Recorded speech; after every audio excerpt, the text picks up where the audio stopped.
ప్రతి మనిషికి ఒక తలరాతనిస్తాడు ఆ భగవంతుడు అన్నది ప్రధాన నమ్మకం. ఎవరిని ఎప్పుడు ఏ రకంగా ఎత్తుతాడో, ఎవరిని ఏ రకంగా దించుతాడో ఎవ్వరికీ తెలియని పరిస్థితి. చాలా అంశాల్లో మనం చూసాం. మన కళ్ళ ముందు పెరిగిన వాళ్ళే ఒకడు ఏమీ లేకుండా సామాన్యమైన జీవితం గడుపుతారు. అదే కుటుంబంలో ఉన్నవాళ్ళు ఒక్కొక్కరు తారాస్థాయికి వెళ్ళిపోతుంటారు. అంటే వాళ్ళకి ఎందుకొచ్చింది, ఏమొచ్చింది అంటే, కాలంరా భగవంతుడు వాడికి మంచి చేశాడు. ఆడిని సరిగ్గా చూడలేదురా అని మాట్లాడుకుంటుంటారు.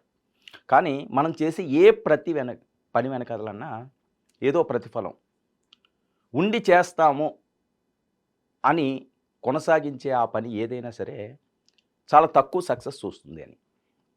నిస్వార్థంగా మనం చేసిన చిన్న పని అవనియండి, ఏదో కొండలు తీసుకొచ్చి ఎవరికి ఇవ్వాల్సిన అవసరం లేదు. చిన్న చిన్న సాయాలన్నా సరే అది ఖచ్చితంగా ఏదో రోజు మనకి టైం వస్తుంది, చూపిస్తుందని. ఎందుకంటే మెగా ఫ్యామిలీకి సంబంధించి ప్రధానంగా మాట్లాడుకోవాల్సిన అవసరం చిరంజీవి గారు. ఆయన లెగసీ ఏ రకంగా వచ్చిందో వేరే చెప్పాల్సిన అవసరం లేదు. స్వయం కృషితో వచ్చిన మెగాస్టార్. వాళ్ళ కుటుంబ నేపథ్యం ఏంటంటే సామాన్యమైన కుటుంబం. ఆ కుటుంబంలో పుట్టిన వాళ్ళు మెగాస్టార్లు అవుతారు, పవర్ స్టార్లు అవుతారు అని ఎవరన్నా ఊహించారా? ఎవరు ఊహించలేదు, ఊహించరు కూడా. చిరంజీవి గారి తోటి వాళ్ళతో చదువుకున్న వాళ్ళు అనివ్వండి, వాళ్ళ కుటుంబ సభ్యులు అనివ్వండి, వేరే రకం వాళ్ళు. చిరంజీవి గారు ఆ స్టేజ్లో అప్పుడు ఉన్నప్పుడు పరిస్థితి, ఇప్పుడున్న పరిస్థితి. అంటే ఒక్కొక్క కుటుంబానికి భగవంతుడు కొన్ని వరాలు ప్రసాదిస్తాడు అన్నదానికి ప్రత్యక్ష నిదర్శనం కొణిదెల కుటుంబమే.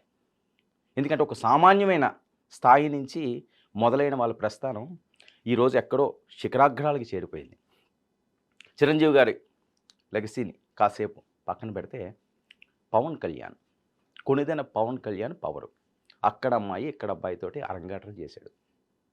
మొహమాటస్తుడు, ఆయన మాట ఆయనే విండు, ఆయన ఎలా ఉంటాడో ఏమైపోతాడో అని చెప్పి వదిన గారు, అన్నగారు, తల్లిగారు, ఇంకొక అన్నగారు, వాళ్ళ సిస్టర్స్ అందరూ కూడా టెన్షన్ పడేవారట. కానీ పవన్ కళ్యాణ్ ఏ స్థాయికి వెళ్తారు అన్నది ఇప్పుడు కొంతమంది యుగ పురుషులు లాంటి వాళ్ళు చెప్తున్నారు. అందులో బాబా వంగ ఒకరు. బాబా వంగ చెప్పింది చెప్పినట్టు జరుగుతుందని చెప్పి ప్రపంచం అంతా నమ్ముతుంది. చాలా వరకు మెజారిటీ పీపుల్ అందరూ నమ్ముతారని నేను అన్నాం. ఎవరి అభిప్రాయాలు వాళ్ళవి. వీరబ్రహ్మేంద్ర గారి చరిత్ర అండి. వీరబ్రహ్మేంద్ర పలుకులు ఎవ్వరూ మర్చిపోరు హిందువులు అన్న వాళ్ళు. ఇప్పటికీ కూడా ఏదైనా జరిగిందంటే రే వీరబ్రహ్మేంద్ర అప్పుడే చెప్పేసేటరా అంటాడు. అంటే ఒక్కొక్కరికి ఒక్కొక్క పవర్ ఉంటుంది. ఇప్పుడు ఈ ప్రస్తావన ఏంటంటే బాబా వంగ జోస్యం నిజమవబోతుందట. ఏంటా నిజం? పవన్ కళ్యాణ్ ప్రధాని అయ్యే అవకాశం. అదేంటి పవన్ కళ్యాణ్ ఎందుకు ప్రధాని అవుతారు? పవన్ కళ్యాణ్కి సంబంధం ఏంటి? ఆయన ఎమ్మెల్యే కింద గెలిచినాడు, రాష్ట్ర ఉప ముఖ్యమంత్రిగా ఉన్నవాయన, ఆయన ఎలాగా ప్రధానమంత్రి అయిపోతాడు? వీళ్ళు ఏదో చెప్తుంటారులే ఇలాంటివన్నది. కానీ అయ్యే అవకాశాలు చాలా ఎక్కువగా పవన్ కళ్యాణ్కి ఉన్నాయనడానికి అక్షర సత్యాలు మీ ముందు వచ్చే ప్రయత్నాన్ని అయితే నేను చేస్తాను. ప్రధాని మోదీ తర్వాత పవన్ కళ్యాణే ప్రధాని అని చెప్పి బాబా మంగ ఆస్ట్రో శర్మిష్ట జోష్యం నిజమవుతుందా? ఇది బాబా వంగాది, అలాగే ఆస్ట్రో శర్మిష్ట జోష్యం ఇది ఒకరిది కాదు. ఇక 2025లో ఏం జరుగుతుందో ముందే చెప్పిన బాబా వంగ. దక్షిణాదికి చెందిన ఓ నాయకుడు ప్రపంచ స్థాయిలో గొప్ప పేరు తెచ్చుకుంటారని చెప్పిన బాబా వంగ. పవన్ కళ్యాణ్ డైరెక్ట్గా పేరు చెప్పకపోవచ్చు. దక్షిణాది నుంచి ఒక నాయకుడు ఎదుగుతున్నాడు, ప్రపంచం ఆయన వైపు చూస్తుంది అని చెప్పి మాట్లాడుతున్నాడు. దక్షిణాదిలో మీరు భూతత్వం పెట్టి వెతకండి. బీజేపీకి సంబంధించి బీజేపీ ఎక్కువగా నమ్మేది, బీజేపీ ఎక్కువగా ఇష్టపడేది బీజేపీ కాదు, ప్రధాని మోదీ గారు ఎక్కువగా నమ్మే వ్యక్తి ఎవరు? ఏ రాష్ట్రంలో ఎవరిని చూసుకున్నా సరే ఫస్ట్ లిస్ట్లో కొణిదెల పవన్ కళ్యాణ్ ఉంటాడనలో ఎటువంటి సందేహం కూడా లేదు. అందుకని ఈ అంశాన్ని మనం మాట్లాడాల్సి వస్తుంది. ఎందుకంటే అది పవన్ కాదురా తుఫాన్ రా అన్నాడు ఆయన. అంత ప్రేమ. ఆయనకి చిన్న కాఫ్ వస్తే ఈయన తీసుకొచ్చి చాక్లెట్లు ఇస్తున్నాడు, ఇది తిని తమ్ముడు అని. పవన్ కళ్యాణ్ గారిని, చిరంజీవి గారిని ఆ చేతులెత్తిన ఆ సీన్ చిరస్థాయిగా నిలిచిపోద్ది బుల్లితెర మీద. కాదనగలరా? ఎంత అభిమానం అండి, ఎంత అవసరం ఏంటి అసలు? ఎక్కడ పవన్ కళ్యాణ్, ఎక్కడ చిరంజీవి, ఎక్కడ నరేంద్ర మోదీ హ్యాట్రిక్ కొట్టిన ప్రధానమంత్రి. కానీ వీళ్ళంటే ప్రాణం పెడుతున్నాడు. ఎందుకంటే పవన్లో ఏదో చూసాడు ఆయన, వాళ్ళకి ఏదో కనిపించింది. లేకపోతే ఎంతమంది నాయకులు లేరు సౌత్లోని, కొమ్ములు తిరిగిన నాయకులు ఉన్నారు. పవన్ కళ్యాణ్ గారి కంటే గొప్ప గొప్ప నాయకులు మోస్ట్ సీనియర్స్ ఉన్నారు. పవర్ఫుల్ వాళ్ళు ఉన్నారు. కానీ ఎవరికి ఆపర్చునిటీ ప్రధాని మోదీ గారు ఇవ్వలేదు. సరే ఆప్యాయంగా పలకరించొచ్చేమో కాక ఇంత ఆప్యాయంగా సొంత మనిషిలా చూసుకోరు. సో అందుకనే ఈ ప్రశ్న ఇప్పుడు అందరిలో మెదులుతుంది. ఎందుకంటే మోదీ గారు రిటైర్మెంట్ స్టేజ్ వచ్చేసింది. 70 ఇయర్స్కి తర్వాత బీజేపీలో ఏ పదవిలో చేపట్టకూడదని చెప్పి ఒక తీర్మానం చేసుకున్నారు అని చెప్పి ఈ మధ్యకాలంలో మనం ఎక్కువగా వింటున్నాం కదా. రిటైర్మెంట్ ఉండాలి కదా ఏదో టైంలోని. ఉద్యోగస్తులకి ఉంటుంది, అందరికీ ఉంటుంది. అలాగే ప్రధానమంత్రులు కూడా ఉండాలని వాళ్ళు పెట్టుకున్నది. సరే 3 టర్మ్స్ అయిపోయింది కాబట్టి ఆయనకు కూడా పెద్ద ఆసక్తి చూపించకపోవచ్చు కాక. పవన్ కళ్యాణ్ ఎందుకు మరీ ప్రస్తావిస్తున్నారంటే ఆయన తీసుకునే నినాదం ఆర్ఎస్ఎస్కి ఇష్టమైంది, బీజేపీకి ప్రాణప్రదమైంది హిందూయిజం, సనాతన ధర్మానికి బ్రాండ్ అంబాసిడర్ అయిపోయాడు సౌత్లో అయినా. అందుకనే బాబా వంగా జోస్యం ఫలించబోతుందా అని ఇప్పుడు అందరూ ఆసక్తిగా ఎదురు చూస్తున్నారు. ఇక తాజాగా ప్రముఖ జ్యోతిష్కురాలు సరిష్మా కూడా అదే మాట చెప్పడంతో మరింత బలపడిన వాదన. సరిష్మా కూడా అదే వాదన చెప్పారు.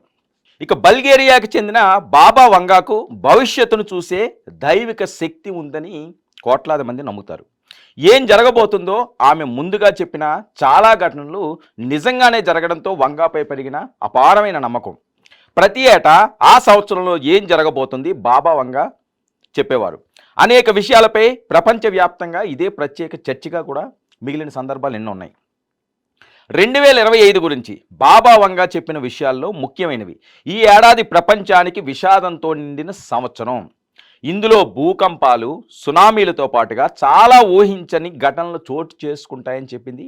యథావిధిగా అదే జరుగుతుంది.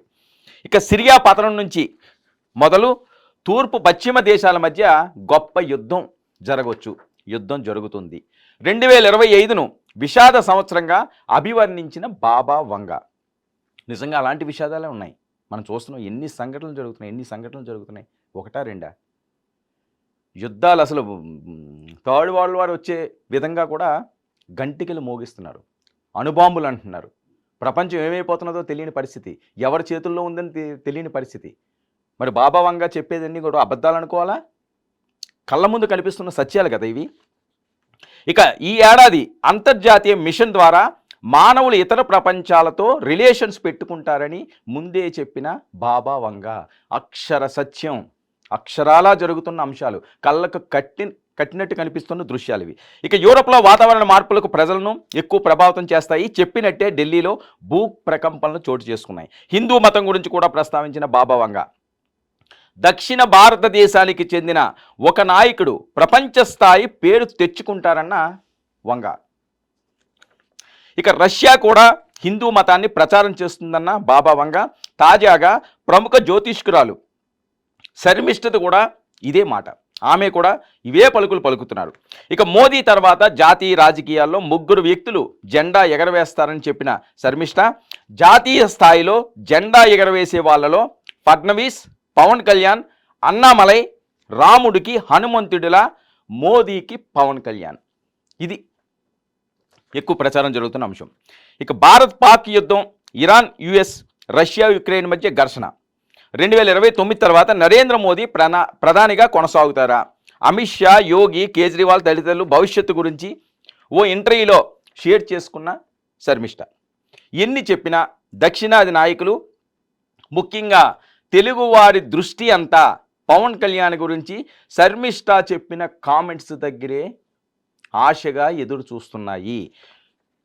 ఇక ఒక వంగా చెప్పనివ్వండి బాబా వంగా, మరో పక్క శర్మిష్ఠ చెప్పనివ్వండి. వాళ్ళు చెప్పేది ఏంటండి? సౌత్లో ఒక ప్రత్యేకమైన ఫేస్ భారతదేశాన్ని ఏలపోతుంది, ప్రపంచం అంతా ఆయన వైపు చూస్తారు.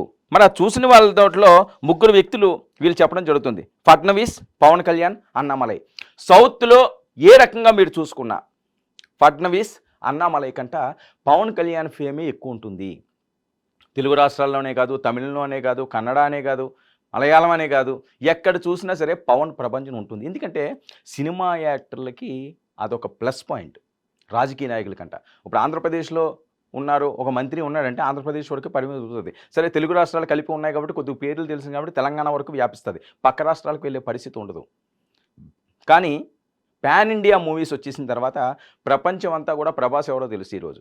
జూనియర్ ఎన్టీఆర్ అంటే ఎవరో తెలుసు. బన్నీ అంటే ఎవరో తెలుసు. రామ్ చరణ్ అంటే ఎవరో తెలుసు. ఒకప్పుడు తెలుసా అండి? ఎన్టీ రామారావు గారు ముఖ్యమంత్రి అయ్యారు కాబట్టి, ఆయన అద్భుతంగా పాలించాడు కాబట్టి కొన్ని రాష్ట్రాలు చెప్పుకుంటామో. నాగేశ్వరరావు గారు అంటే ప్రపంచం అంతా తెలుసా? అంటే నేను వాళ్ళని తక్కువ చేయట్లేదు. ఎందుకంటే ఆ రకంగా ఈరోజు ప్రపంచం అడుగులు వేస్తుంది. ఉరకలేస్తూ పరిగెడుతుంది. కళ్ళ ముందు అన్నీ చూపిస్తుంది మనకి. ఎక్కడికో పోయి చూడనవసరం లేదు. ఒకప్పుడు సినిమా చూడాలంటే నానా కష్టాలు పడేవారు. మా తాతల నాటి కథలు వాళ్ళు చెప్పుకుంటేది ఏంటి? నడుచుకుంటూ వెళ్ళేవారంట, లేకపోతే బళ్ళ మీద వెళ్ళేవారట. ఎడ్ల బళ్ళ మీద.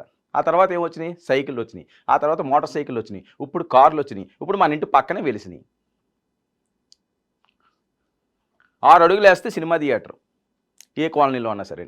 పట్టణాల్లో నేను చెప్తున్నాను. అలాంటి పరిస్థితి వచ్చేసింది. సో ఇలాంటి స్పీడ్ యుగంలో ఆ స్పీడ్కి తగ్గట్లుగానే పరిగెట్టాల్సిన అవసరం ఉంటుంది. సో ఏ రకంగా చూసినా సరే పవన్ కళ్యాణ్కే ప్రథమ పీఠం ఏర్పడే అవకాశం ఉందని వాళ్ళ ఆశ. ఎందుకంటే ఎక్కడికి వెళ్ళినా సరే పవన్ కళ్యాణ్ గారిని ముఖ్యమంత్రి CM sir, CM sir, CM sir అంటుంటారు.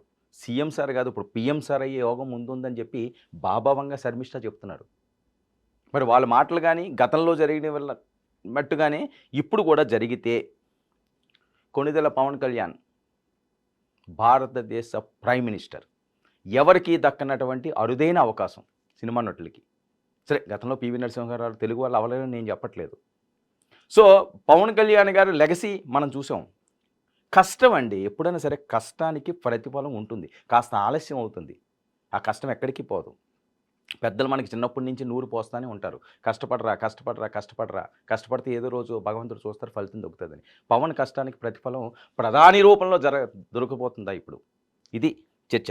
మొత్తానికి అప్పుడు బాబావంగా, ఇప్పుడు జ్యోతిష్య నిపుణురాలు శర్మిష్ఠ ఇద్దరూ చెప్పిన ప్రకారం భవిష్యత్తులో మోదీ తర్వాత పవన్ కళ్యాణ్ జాతీయ రాజకీయాల్లో ఓ వెలుగు వెలగబోతున్నారు. ఇక తెలుగు రాష్ట్రాల్లో ఇదే ఇప్పుడు హాట్ టాపిక్గా మారుతున్న అంశం. పవన్ కళ్యాణ్ గారిని ముఖ్యమంత్రిగా చూడాలని కోట్లాది కళ్ళు ఎదురు చూస్తుంటాయి. కానీ ఇప్పుడు ఆయన సాక్షాత్తు పీఎం అయ్యే అవకాశం ఉందట. మరి జ్యోతిష్యం ఫలిస్తుందా? జ్యోతిష్యానికి ఏమున్నదిలే, వాళ్ళకి ఏదో నోటికి వచ్చినట్టు చెప్తారు అనుకోవడానికి నేను కొన్ని ఎగ్జాంపుల్స్ కూడా మీ ముందు పెట్టాను. 2025లో ఏం జరుగుతాయి అన్నది. రష్యా ఉక్రెయిన్ది ఊహించామా? పెహల్గాం దాడులు ఊహించామా? ఢిల్లీలో భూకంపాలు ముందుగా ఎవరైనా ఊహించారా? వాతావరణ శాఖ ఏమన్నా చెప్పిందా? ఏమీ లేదు. ఎవరో ముందుగా హెచ్చరికలు జారీ చేయలేదు. కానీ వాళ్ళకి ఒక పవర్ ఉంటుంది. అదే బ్రహ్మంగారి మఠం అండి, లేదా బ్రహ్మంగారి చరిత్ర అండి. బ్రహ్మంగారు అప్పుడు పేర్కొన్నవండి. ఇప్పటికీ ఎందుకు అవి నిజాలు అవుతున్నాయి? ఇప్పటికీ దాన్ని ఎందుకు స్మరించుకుంటున్నాము? సో ఎక్కడో ఏదో ఒక పవర్ ఉంటుంది, మనకు తెలియదు. ఒక సూపర్ పవర్ ఉంటుంది ఒక్కొక్క మనుషుల దగ్గర. మరి ఆ పవర్తో చెప్పిన ఆ జ్యోతిష్యురాళ్ళు మరి పవన్ కళ్యాణ్ ప్రధాని అయితే ఒక్కసారి ఊహించుకోండి పవన్ ఫ్యాన్స్.